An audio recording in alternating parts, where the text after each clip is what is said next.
నియోజకవర్గంలో నియంతృత్వం రాజ్యమేలుతోందని అధికారాన్ని అడ్డుపెట్టుకుని కక్ష సాధింపులకు పాల్పడుతున్నారని రామగుండం మాజీ ఎమ్మెల్యే కోరుకంటి చందర్ ఆరోపించారు. పెద్దపల్లి జిల్లా గోదావరిఖనిలో ఆయన మీడియాతో మాట్లాడారు. ఈ నెల 27న జరిగే బీఆర్ఎస్ రజతోత్సవ సభ వాల్ రైటింగ్ ను కార్పొరేషన్ అధికారులు చెరిపివేయడాన్ని ఆయన తీవ్రంగా ఖండించారు. పర్యావరణాన్ని రక్షించే విధంగా సాంప్రదాయ రీతిలో వాల్ రైటింగ్ చేస్తున్న తమపై కార్పొరేషన్ అధికారుల తీరు సరైంది కాదన్నారు. పబ్లిసిటీ కోసం ఆనవాయితీగా వస్తున్న వాల్ రైటింగ్ ను తుడిచివేయడంపై ఆయన మండిపడ్డారు. అధికార పార్టీ అండదండలతో కార్పొరేషన్ అధికారులు ఏకపక్ష నిర్ణయాలు తీసుకోవద్దని చందర్గితో పలికారు. బీఆర్ఎస్ రజతోత్సవ సభను సంబంధ వర్గాలు విజయవంతం చేయాలని ఆయన పిలుపునిచ్చారు.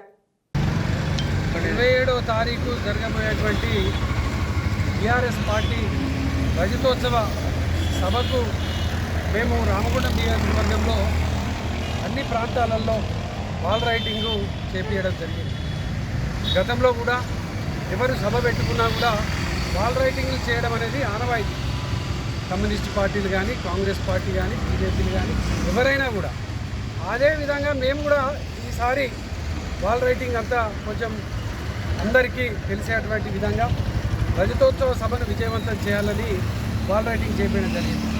ఈ యొక్క వాల్ రైటింగ్ చూస్తేనే ఈ ప్రభుత్వం ఈ నాయకులకు వెన్నులో వణుకు పుడతానన్నట్టు అనిపిస్తూ ఉన్నది. దుర్మార్గంగా వాల్ రైటింగ్ను చెరిపేస్తూ ఈ టౌన్ ప్లానింగ్ సెక్షన్కి సంబంధించినటువంటి వాళ్ళు ఏదో మాకు కంప్లైంట్ వచ్చింది, ఈ యొక్క దాంట్లో ఇది ప్రజలకు ఇబ్బందిగా అనిపిస్తుందట అని ఎవరు అసలు ఏ ప్రజలకు ఇబ్బంది అనిపిస్తుంది? ఎవరి కంప్లైంట్ ఇచ్చినారు? ఇది మరీ దుర్మార్గమైనటువంటి విధానం.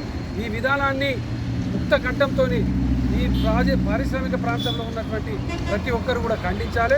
మేము బేషరతుగా ఈ యొక్క అధికార యంత్రాంగం, అధికార పార్టీ నాయకులు దీనిపైన క్షమాపణ చెప్పాలి. వాల్ రైటింగు ఇక ముందు ఎక్కడైనా మళ్ళీ మలిపినట్టయితే ఈ యొక్క మున్సిపల్ ఆఫీసు ముట్టడి చేస్తాము. ఎట్టి పరిస్థితుల్లో మున్సిపల్ ఆఫీసులో ఉన్నటువంటి అధికారులను కూడా ఎట్లా అంటే ఈ యొక్క ప్రాంతంలో ఏదైనా పర్మిషన్ కావాలంటే చాలా హోర్డింగ్స్ ఉన్నాయి, చాలా ఫ్లెక్సీలు ఉన్నాయి, చాలా వాల్ రైటింగ్ ఉన్నాయి.